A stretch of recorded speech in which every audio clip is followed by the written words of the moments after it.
시청자 여러분 안녕하십니까? 저는 노회찬 의원에 대한 가혹한 비판자입니다.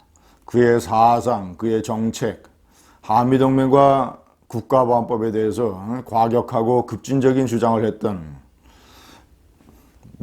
민노당과 정의당 출신의 노회찬. 그러나 저는 그의 죽음에 대해서는 다른 생각을 가지고 있습니다. 그는 드루킹으로부터 4천만 원의 불법 자금을 받은 것이 탄로나자, 그리고 자신이 그것에 대해서 거짓말을 했다는 것이 드러나자 투신 자살했습니다. 거짓말과 4천만 원 불법 자금에 대한 노회찬의 도덕적인 채무감, 저는 한 인간으로서 노회찬을 분석을 할 때 그가 과격한 생각을 가졌었더라 하더라도 그의 이런 어떤 이 도덕심, 나름대로 내가 내 한 몸 던져서 내가 투신을 해서 내가 속한 정의당, 내가 속한 진보 좌파 진영을 살려보겠다라고 했던, 어찌 보자면 굉장히 지독하고 또는 살벌하고 이런 식의 어떤 삶의 방식입니다만은, 그리고 그의 자살을 비판하는 사람들이 많습니다만, 저는 그를 다 떠나서 그가 자살을 하게 된 동기, 그 어떤 도덕적 채무감, 이것은 우리 우파도 대단히 주목을 해야 되는 이런 현상이라고 저는 보는 것입니다. 노회찬은 지금 경기도 남양주에 있는 마석 모란공원에 누워 있습니다. 그가 벌떡 일어나서 분노의 소리를 외칠 일이 터졌습니다. 다름 아니라 자신의 후원회장을 맡았던 조국의 끔찍한 위선, 아주 지독한 위선. 제가 정말 노회찬의 기절이라는 표현을 달았는데, 노회찬이 벌떡 일어나서 다시 한번 기절할 그런 조국의 끔찍한 위선을 우선 말씀드리겠습니다. 첫 번째, 2017년 5월 민정수석으로 임명이 된 2개월 후에 그 부인과 아들, 딸이 74억짜리 묻지마 펀드에 약정했습니다. 저 펀드는 구체적인 투자 대상을 정한 후에 돈을 내는 게 아니라 일단 펀드에 돈을 내고 그 펀드의 소유주가 매니저가 알아서 투자처를 찾아서 투자를 하는 그런 펀드입니다. 한마디로 묻지마 펀드입니다. 총 100억짜리 펀드인데 74억을 약정을 했으니까 사실상 조국 가족의 펀드라고 해도 과언이 아닙니다. 74억을 약정을 하고 실제로는 10억 5천만 원을 냈습니다.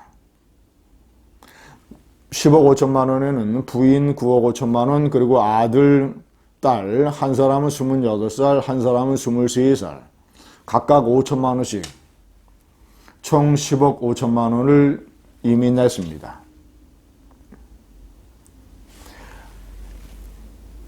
촛불혁명으로 탄생했다고 하는 정권이 취임을 하고 출범을 한 지 2개월도 안 돼서 그 촛불 대통령이라는 사람의 최고위 측근 민정수석이 그 가족이 74억짜리 묻지마 펀드에 약정하는, 이것이 합법적인 것이라 하더라도 과연 도덕적인 측면에서 아니면 공직자의 책임의식이라고 하는 측면에서 이것이 과연 노회찬을 포함을 한 조국이 그렇게 얘기를 한 평등, 서민, 사람 사는 사회, 그런 대상이 되는 국민들이 과연 납득을 할 수 있는 일이겠는가? 조국이 신고한 재산은 54억입니다. 56억입니다. 그런데 도대체 무슨 돈으로 74억을 투자하겠다는 약정을 맺었는지. 두 번째, 조국은 자신이 민정수석이었을 때 공직을 맡는 사람들의 인사 배제 기준 7가지를 마련했습니다. 그 중에 하나가 2005년 이후에 위장전입 사례가 2차례 있는 경우, 그런데 본인은 1999년에 위장전입을 했습니다. 8살짜리 딸아이를 데리고 송파구로 위장전입을 했습니다. 아마도 좋은 학군에 딸을 보내려는 의도였겠죠. 그렇게 해놓고 자신은 슬쩍 그 위장전입이 인사상 문제가 되는 기준을 2005년으로 정했던 것입니다. 세 번째,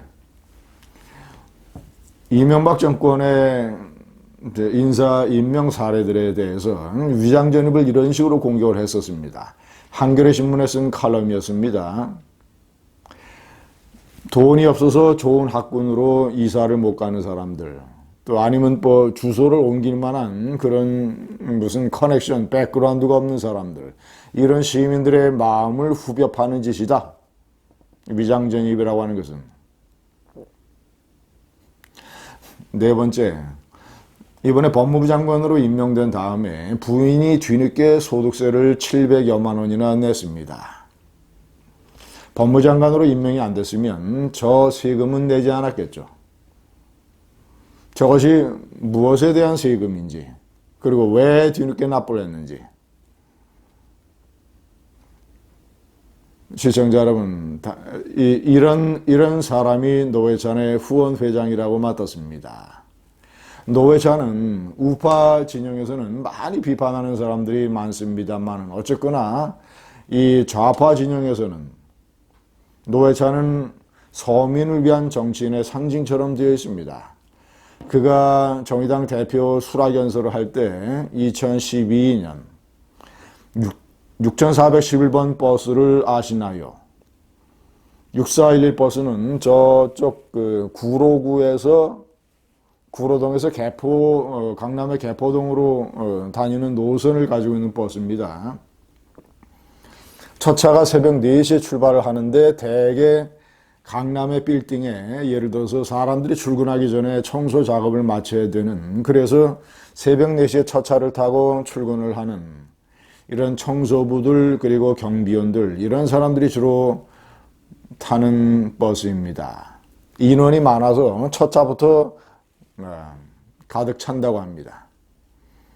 노회찬은 이 6411 버스 얘기를 하면서 이들이 고단한 삶을 벗어나기가 쉽겠는가? 이들에게 우리 정의당은 무엇인가? 뭐 이런 식으로 상당히 감성을 자극하는 연설을 했었습니다.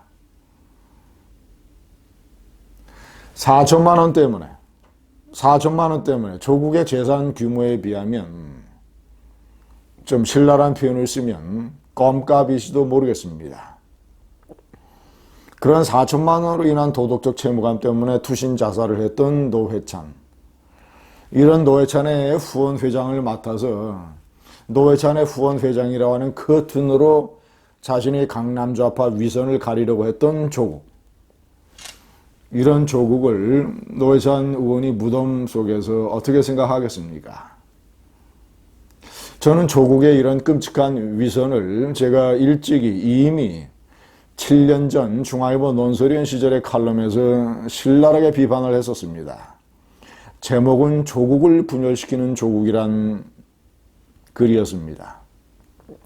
제가 몇 대목만 한번 읽어드리겠습니다.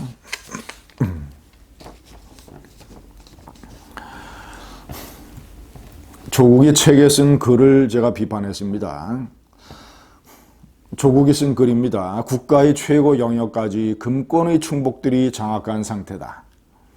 금권이 전에 없이 이기적이고 거대하고 오만방자하게 위세를 부리고 있다. 대한민국이 민주공화국인지 삼성왕국인지 헷갈린다. 두 번째 글 대목입니다. 20대 80의 법칙. 이게 주로 선진국이나 뭐 하여튼 전 세계적으로 경제학적으로 어떤 빈부, 이 어떤 그 경제적인 계급을 나누는 이런 하나의 법칙으로 인용이 되는 것이죠. 20대 80의 법칙이 한국 사회에서는 5대 95 법칙으로 변화하여 관철되고 있을지 모른다. 한국 사회를 5대 95의 사회라고 얘기를 했습니다. 노회찬은 95에 있고 자기는 5 중에서도 맨 위에 거기 가 있으면서 이런 글도 있습니다. 종합편성 채널까지 확보한 주류 언론은 사주와 광고주의 이익을 대변하며 빈자와 약자의 고통을 외면하고 특정 당파의 선전도구 역할을 하고 있다. 조국이 아마 지금 이런 글을 썼으면 100% 맞는 얘기입니다. 시청자 여러분, 소위 강남 좌파라고 하는, 아니 이 좌파들, 이들의 지독하고 끔찍한 위선, 저는 정말이지 노회찬이 만약에 살아있다면 어떤 말을 했을까 궁금합니다. 정의당은 뭐라고 얘기를 한번 해보시기 바랍니다. 감사합니다.